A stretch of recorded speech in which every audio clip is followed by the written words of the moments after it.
Oke, Assalamualaikum warahmatullahi wabarakatuh.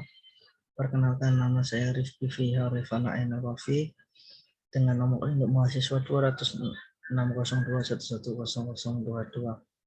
Saya di sini akan menjelaskan tentang herpetologi dan metode observasi. Nah, untuk pendahuluan, herpetologi adalah suatu cabang ilmu zoologi yang mempelajari tentang herpetofauna. Universitas UIN Maulana Malik Ibrahim Malang memiliki komunitas yang mewadahi mahasiswa di bidang herpetologi, yaitu Maliki Herpetology Society. Dalam mempelajari herpetologi khususnya, pada saat dilakukan penelitian, maka terdapat metode observasi yang bertujuan mengumpulkan data dan informasi yang relevan. Herpetologi dan metode observasi merupakan kesatuan. Ketika mempelajari cabang ilmu herpetologi, maka metode observasi akan termasuk di dalamnya. Jadi akan otomatis kita untuk mempelajarinya tanpa kita mempelajari keduanya. Sebagai penulis, herpetologi dan metode observasi merupakan topik dasar yang harus diketahui ketika ingin mengenal lebih jauh bidang ini. Nah, untuk isinya, isi dari komunitas Maliki Herpetology Society termasuk salah satu organisasi yang dibentuk oleh salah satu dosen yang ada di Prodi Biologi UIN Maulana Malik Ibrahim Malang. Berawal dari kegiatan berjalan-jalan di hutan, di mana hasil kegiatan tersebut memberikan manfaat untuk data tugas akhir mahasiswa, herpetologi mempelajari reptil dan amfibi. Bagaimana taksonomi juga akan dipelajari di dalamnya.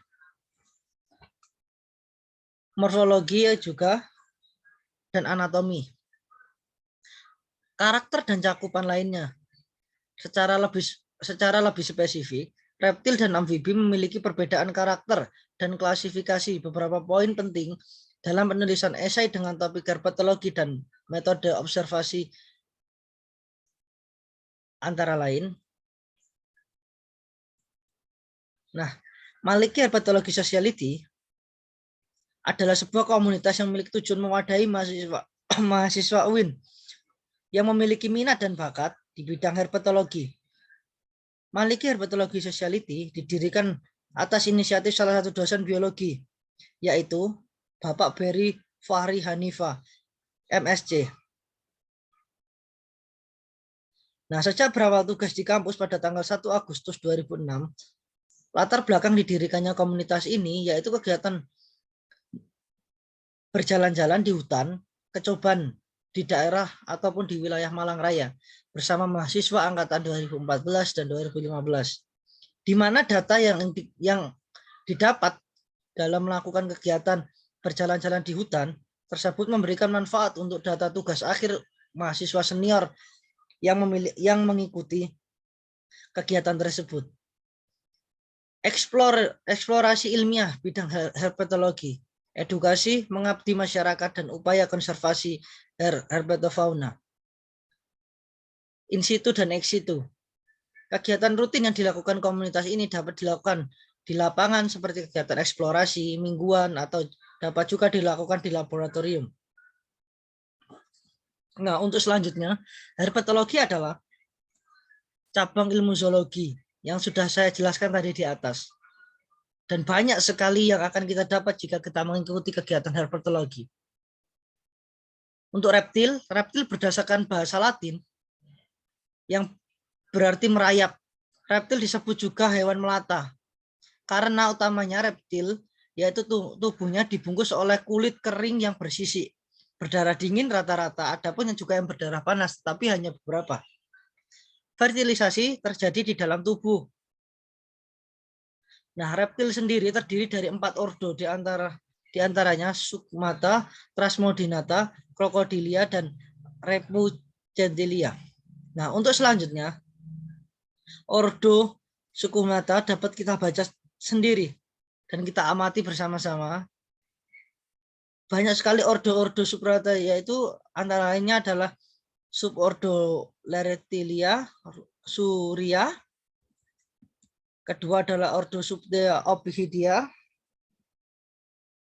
Nah, untuk yang ketiga ada ordo Amhisbenia.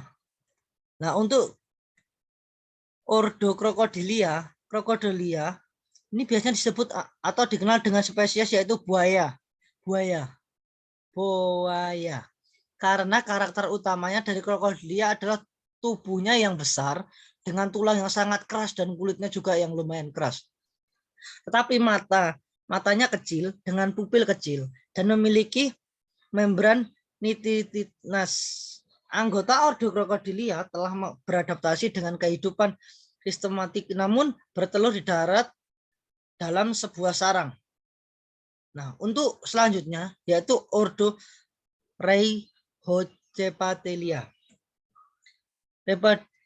Rhyhocephalia adalah ordo yang memiliki morfologi hampir mirip dengan kadal. Dengan perbedaan ordo ini tidak memiliki telinga eksternal, gigi bergabung dengan rahang, tidak memiliki hemipenis. Nah, untuk selanjutnya ada ordo Caesalia. Ordo Caesalia disebut sebagai ordo Apoda atau Gymnopina. Karakter utama ordo Caesalia yaitu tidak memiliki kaki, jarang muncul di permukaan karena biasa terdapat di dalam tanah, serasa di dalam air. Caesalia juga termasuk ke dalam hewan amfibi langka dan sangat-sangat sulit untuk ditemukan di Indonesia apalagi. Ordo Caesalia ini dapat dijumpai di Amerika Selatan, Amerika Tengah, Afrika, dan Asia, termasuk Indonesia. Tetapi di Indonesia sangat-sangat sedikit jenis ordo Caesalia yang ada. Karena ordo Caesalia memiliki 7 famili, yaitu famili-famili tersebut. Dan salah satunya yang paling dikenal yaitu Ictopedia, karena tercatat di Asia Tenggara.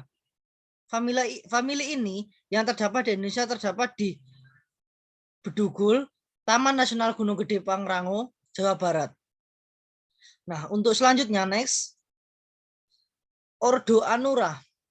Ordo Anura yang paling kita kenal dan masyarakat luas kenal karena dapat ditemukan di seluruh belahan dunia, termasuk Indonesia. Sebagian besar amfibi di Indonesia termasuk ke dalam ordo Anura. Anggota ordo Anura terdiri dari katak dan kodok. Katak dan kodok sering dianggap sama meski memiliki morfologi yang sangat jelas berbeda. Katak memiliki kulit licin dan halus, tubuh ramping, dan kaki yang lebih kurus dan panjang. Sedangkan kodok memiliki tubuh yang lebih pendek dan gemuk dengan kulit kasar dan tertutup bintik-bintik. Kulit kodok lebih terlihat kering karena banyak dijumpai di daerah terestrial.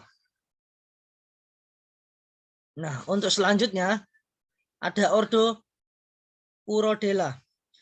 Ordo Urodela disebut sebagai ordo Urodela atau dikenal dengan salamander. Nah, untuk salamander sendiri merupakan satu-satunya ordo yang tidak dijumpai di Indonesia. Karena karakter utama ordo Caudata yaitu memiliki amfibi yang tetapi memiliki ekor selama siklus hidupnya. Tubuhnya mirip dengan kadal, tetapi tidak bersisik. Tubuhnya terbagi dengan jelas antara kepala, badan, dan ekor. Pada spesies yang hidup di habitat akuatik memiliki bentuk yang sama dari larva sampai dewasa. Untuk selanjutnya ada Peresvaris spesimen. Peresvaris spesimen adalah kegiatan mengawetkan organisme dalam kondisi yang terbaik. Tujuan dilakukan Peresvaris adalah menyediakan data variabel yang terverifikasi sebagai upaya monitoring jangka panjang dan dapat kita gunakan untuk melakukan penelitian di tahun-tahun selanjutnya, tidak pada tahun itu tersebut, pada tahun itu saja. Nah, untuk selanjutnya pemetaan. Pemetaan adalah gambaran permukaan bumi yang diperkecil dan dapat dilihat dari atas.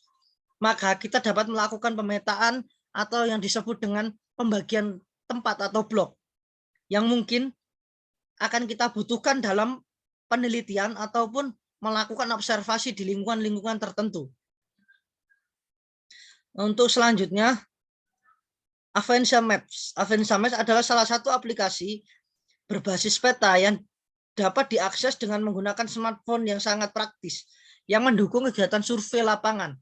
Jadi kita menggunakan aplikasi ini untuk melakukan survei lapangan.